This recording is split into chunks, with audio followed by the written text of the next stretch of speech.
Welcome to Daily Grace. This is Tuesday, and I hope you're having a great one.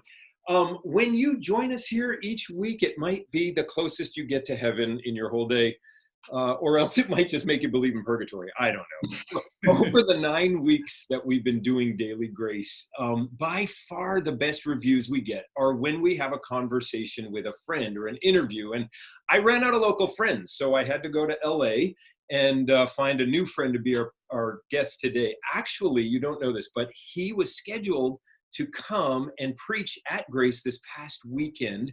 But with COVID, we're going to reschedule that. So let me introduce you to author and speaker Becket Cook, who has written a fantastic book called A Change of Affection, a gay man's incredible story of redemption. So Becket, thank you so much for being here. And how are things going in California with COVID? Well, thank you, Jason, for having me on. And COVID, I mean, it's nuts out here. You know, what are you going to do? It's like now there's a new thing that just came out last night. There was a text that went out to every Los Angelino that said you cannot leave your house without a mask on. Like you literally can't walk out of your front door without a mask. So it's a little intense here, but we're surviving. Yeah, so you get a lot of time. And you were telling us just before we hit record that actually your house is your apartment is a 1940s, and it doesn't always, only some of the rooms have air conditioning. Yeah. Yes, I know. I'm still living in the 1940s, basically. Yeah, like this living area that you see is, this is my living room.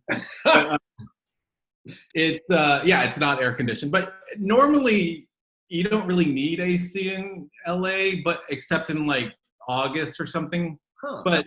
But it's gotten hotter over the years, I think, and just because there's more congestion, and I don't know. But so it's a little difficult, but it's good today. It's like 72 degrees.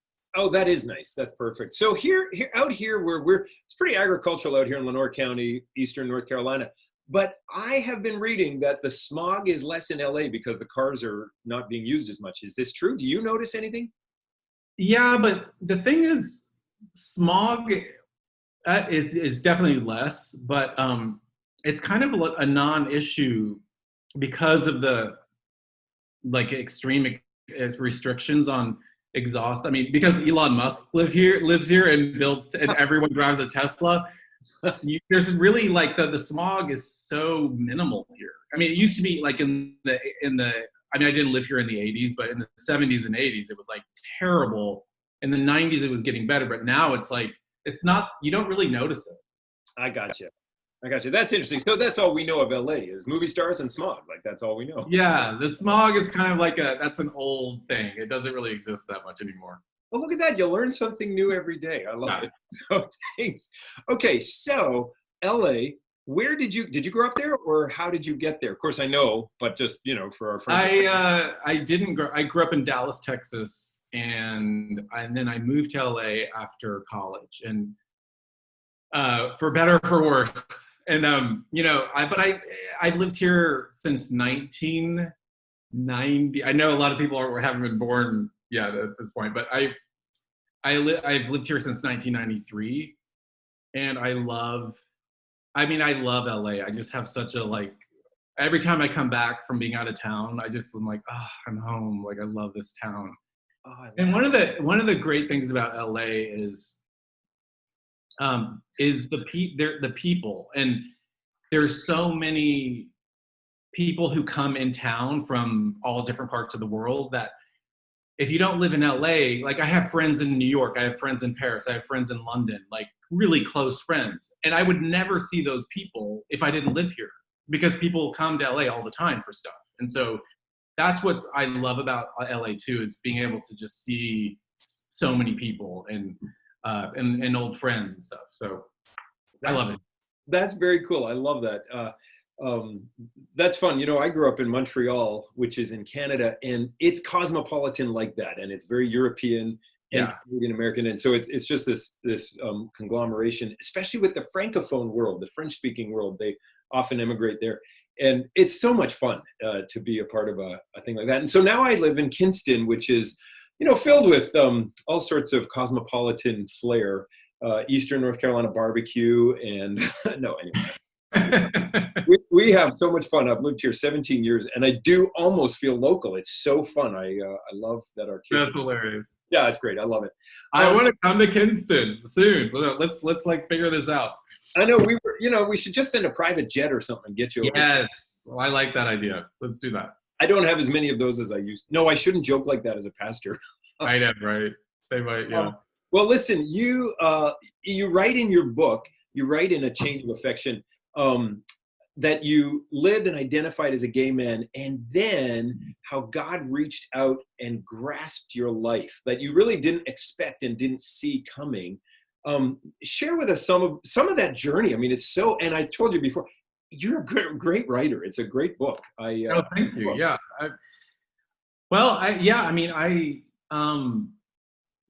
I basically, since high school or college, I basically identified as a gay guy. I knew I was attracted to the same sex very early on in my life. But once I moved to LA, that's when kind of the floodgates opened, and I fully embraced my identity as a gay man. Had a series of boyfriends over the years. Went to gay pride parades. Went to all kinds of things, parties, and I had a great time in LA. I kind of lived the life, I just hung out with movie stars and like vacation with people, and went to Oscars and the Emmys and Golden Globes and all that stuff. And a long story short, I mean, I go into great detail in the book, but I basically got to a point in my life where I was like, is that all there is? I was in Paris at Paris Fashion Week when this really kind of seminal moment happened. And I was like, is that all there is to life? Like, there's got to be more, but I know God's not an option because I'm gay. So what do I do for the rest of my life?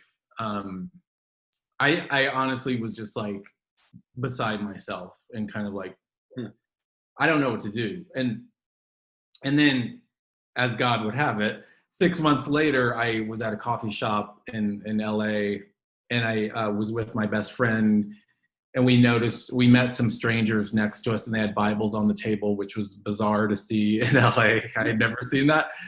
And so they invited me to their church the following Sunday, and I surprisingly went. And even though, because I had asked them, what does your church believe about homosexuality? And they said, well, we believe it's a sin. And in that moment, it was like this kind of, I had this moment of, okay, it was like a flash. It was like, maybe there's a tiny chance that God exists, like very slim. And if God does exist, maybe homosexuality is a sin. By the way, I have gay neighbors, so I have to be careful. But maybe homosexuality is a sin. And what if I've built my whole life on this false foundation and I don't know it? And it kind of was like, whoa, like, okay. So I accepted their invitation. Essentially, I still wanted to think about it over the week. The next Sunday I went to the church. I got up and I drove to the church by myself. They had given me the address, so there was no communication needed after that. So I went to the building in Hollywood. It's in a high school auditorium. And in an LA public high school auditorium, I don't know how it's still, I don't know how that exists still. But anyway, so, and then, I heard the sermon, and I was like blown away by the gospel. It was in Romans chapter 7. The pastor was preaching out of Romans for 2 years. And he was on Romans 7, and he preached, and I was just like, oh my gosh, like this is true. And it was blowing me away. Like my mind, I was just like blown away by it. And then after the sermon, during the worship time, that's when it all happened. Like the Holy Spirit just like hit me like a ton of bricks. And God revealed himself to me in that moment. And it was like, it was like I knew in that, I mean, it was in the most, it was like a near death experience. Like that's, I just read some, I wish I had it with me. Oh, it was from Charles Spurgeon the other day. He wrote about this kind of experience with God when you are converted. It's so powerful. It's almost like a near death experience. And so I just started weeping and weeping, and I knew the truth in that moment. I knew that God existed. I knew Jesus was his son. I knew heaven was real, hell was real, the Bible was true. Like all that stuff I knew immediately. And then I came home and I had a second experience. I got in bed to take a nap, and then because I was so overwhelmed by all of it, I had been crying for like an hour, during the service, and afterwards I was just bawling and bawling. And because I had just met Jesus Christ, I just met the King of the universe, so I was like so overwhelmed. And then I got in bed, and it was like God was like, "Let me show you more of my glory." And I just was like, "Whoa!" And it happened again, like the same kind of intensity. And I jumped out of bed, and I was just like, God, in the middle of my bedroom, I was like, "God, you have my whole life. I'm yours. I'm done. Like, it's over. I'm yours." And the interesting thing is I knew in that moment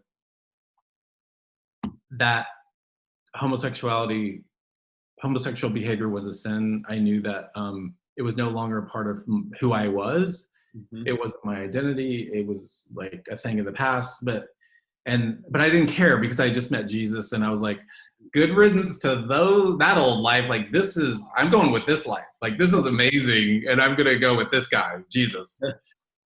So that's kind of in a nutshell what happened. That's fantastic. And I mean, thank you for sharing that. And then what's happened since then? Like you're kind of on a different career path now, and what has God done with you just to bring you up to kind of today, which I know you. So I was a production designer for many, many years. And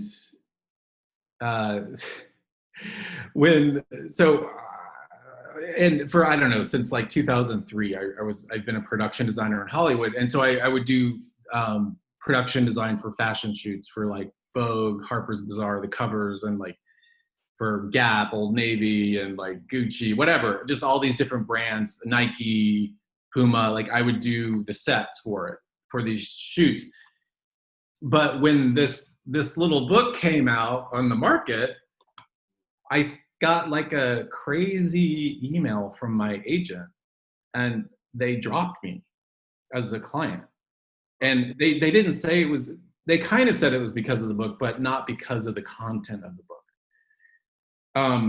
It was really bizarre. So basically I kind of lost my career because of the book. And but I knew that was coming. Right.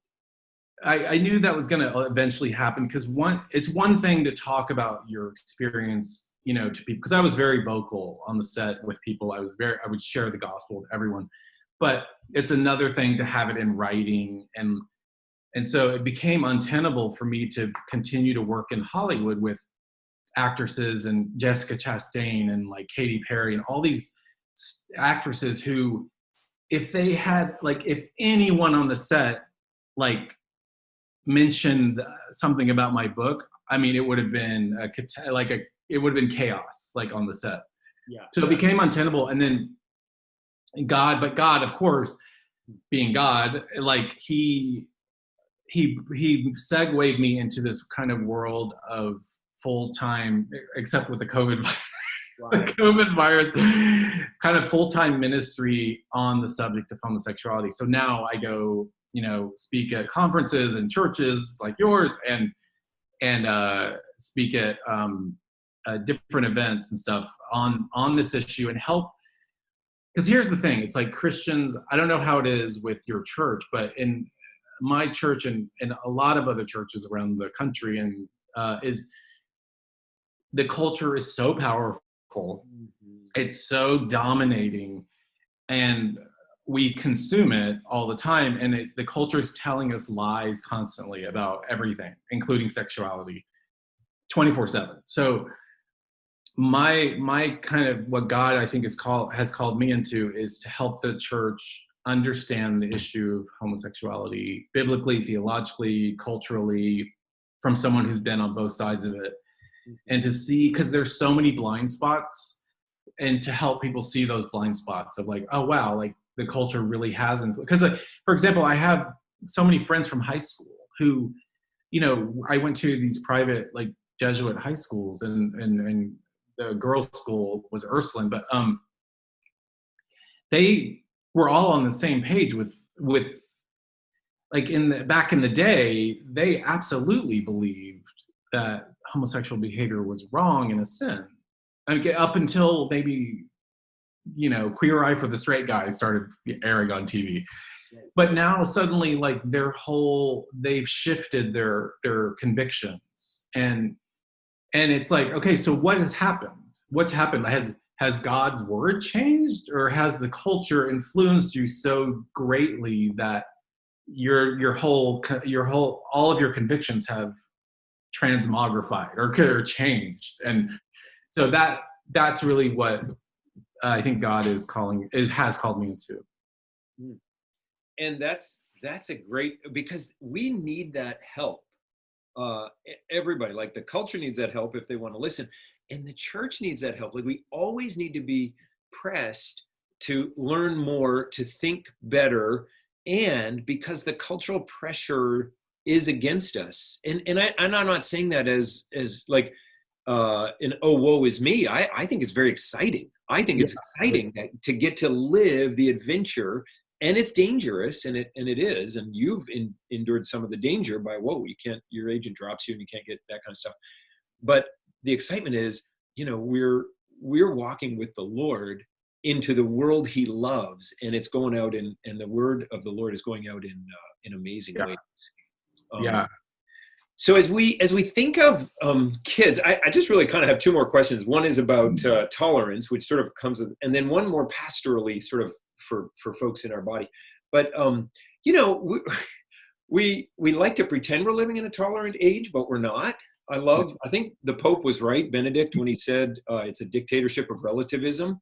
It was just right for the money. That's exactly where we're living in.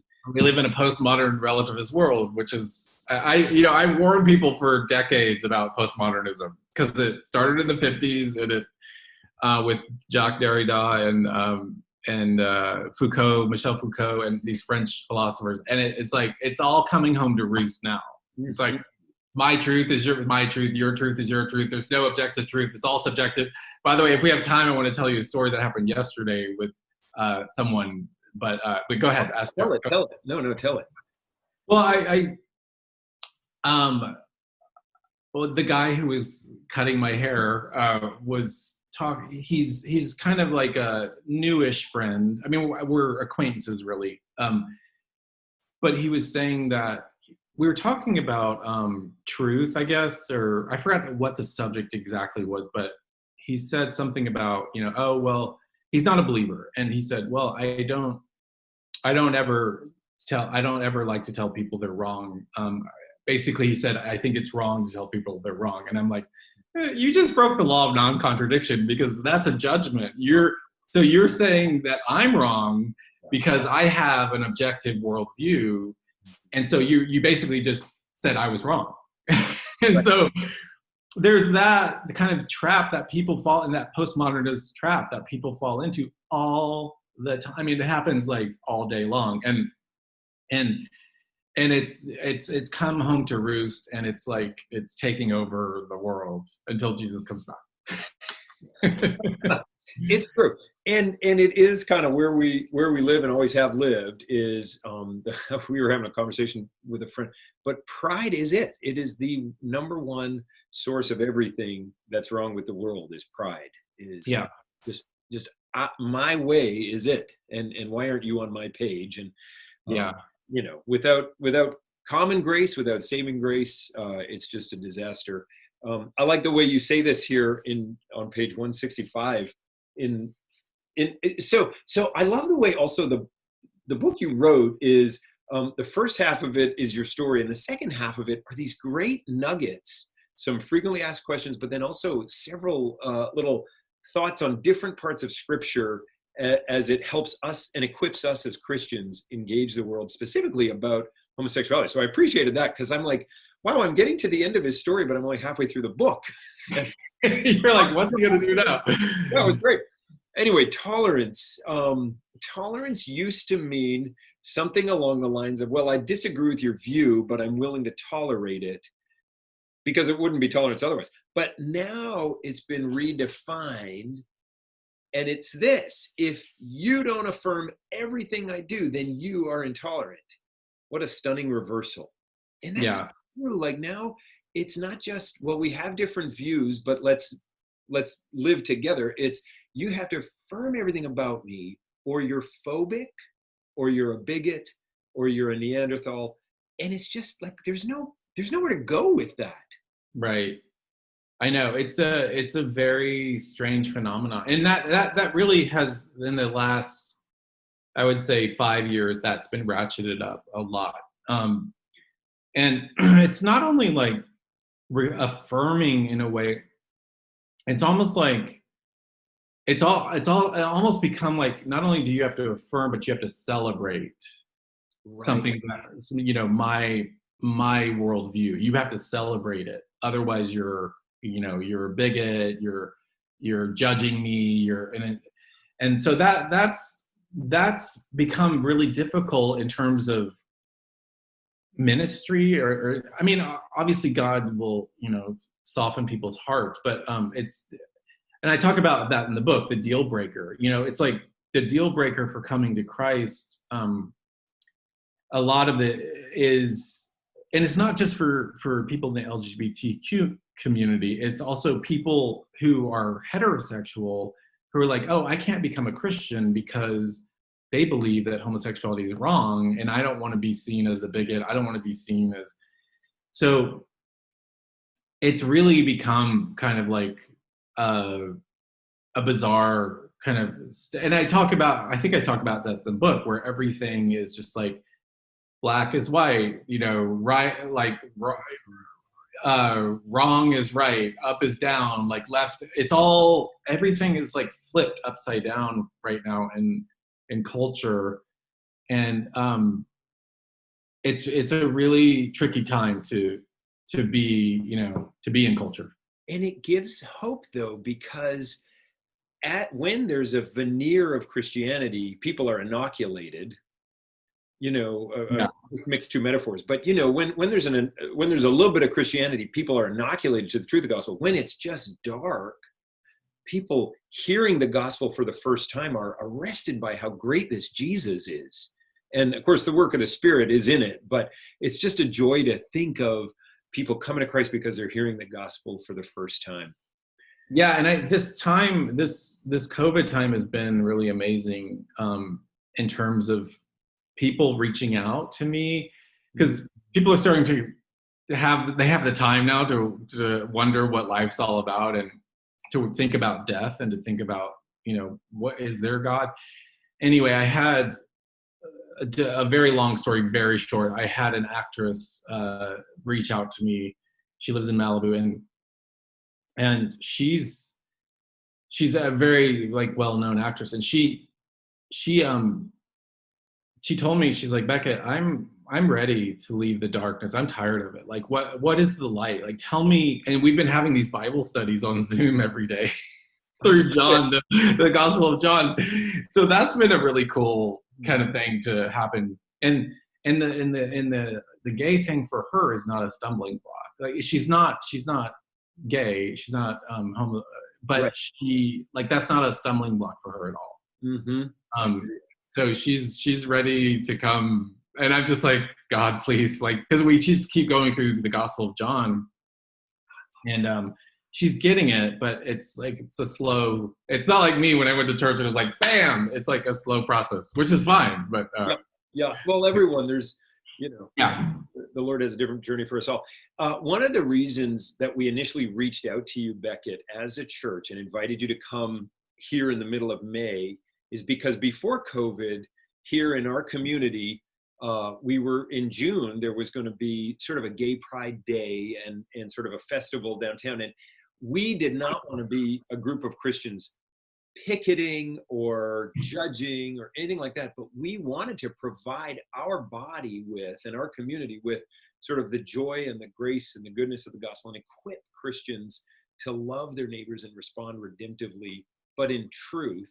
So Right. that's the first reason we reached out to you. And then the more I've gotten to know kind of you and read and watched some of your stuff on YouTube, I'm just thrilled. And I can't wait for us to reschedule you. But quickly, kind of here at the end, in our families and in our friend groups here, we have gay friends and we have gay family members.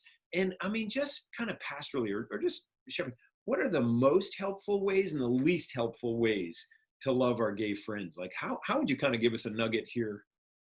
Well, there's a lot of different ways, but I'll try to give you a kind of a snapshot of one.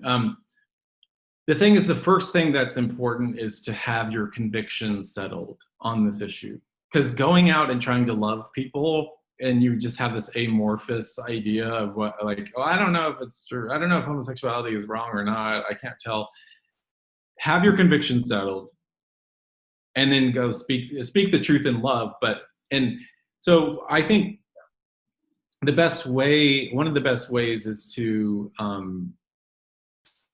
there's so many ways. I mean, just befriending somebody and having them over or like hanging out with them, although maybe that's not possible during this time. But I think just because my sister-in-law was a good example. I talk about her all the time, but she loved me. She was so just, she loved me unconditionally. She never judged me, because like if she had judged me, I would have never hung out with her. You know, when I went back to Dallas for the holidays, she always wanted to hang out. She always wanted to, hear the latest of, news of my life. And I would talk about guys. She would talk about God. She was an evangelical Christian, and she just loved me. And she prayed for me for like, I don't know how many years, 15, 20 years. And she prayed actually one verse over me, Acts 26:18. She prayed that verse. I don't know if you want me to read it right now, or people could just look it up. But she prayed that verse over me for many years, and God answered her prayer. And so that, I think, being loving, but also being clear on you don't have to be like crazy about your convictions, but it's like, because of my sister-in-law, I already knew what she believed about. I knew that she believed it was a sin. She didn't need to like remind me of that. She didn't need to tell me that over and over. I already knew that. And so, but I think once you establish that, but then you're able to just kind of love somebody, then that's the best scenario. Just like say, I'm a Christian. This is what I believe, but and by the way, it's like there before the grace of God go I. I mean, I live in West Hollywood, which is the gayest part of the world. And it's like God plucked me out of hundreds of thousands of people in LA to be in his kingdom. And it's like, I don't hate you. I love you. Like there's nothing but love I have for you. And, but I'm still going to stick to my convictions. But I mean, obviously it's like I didn't, deserve redemption. I didn't deserve eternal life. And so I'm not going to be angry because somebody else is like, not living according to the scriptures or something. So I think it's like just patiently loving but holding fast to your convictions is the key. That's great. I mean, knowing your convictions, loving unconditionally, which you can't do if you don't have convictions.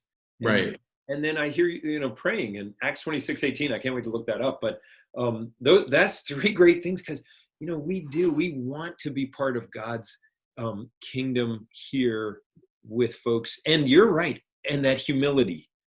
Yeah. There go I with the grace. Thank you. Well, Beckett, thank you. I mean, we took more than the 15 minutes we said we'd take, but you're so fun to talk to. It's just great to chat.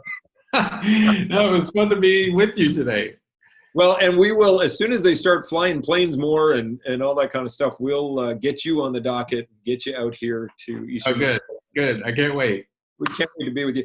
Thank you so much. We will be praying for you from here. And now that our folks are watching this, everybody go out and buy A Change of Affection. You'll enjoy it. You'll love it. and not that he's on the show to promote the book, but we should be promoting the book. We should support him. Thank you. I appreciate it. Yeah. Hey, thanks, and have a great evening or afternoon for you. Thank you. You too. All right. We'll see you. All right. Bye, Jason.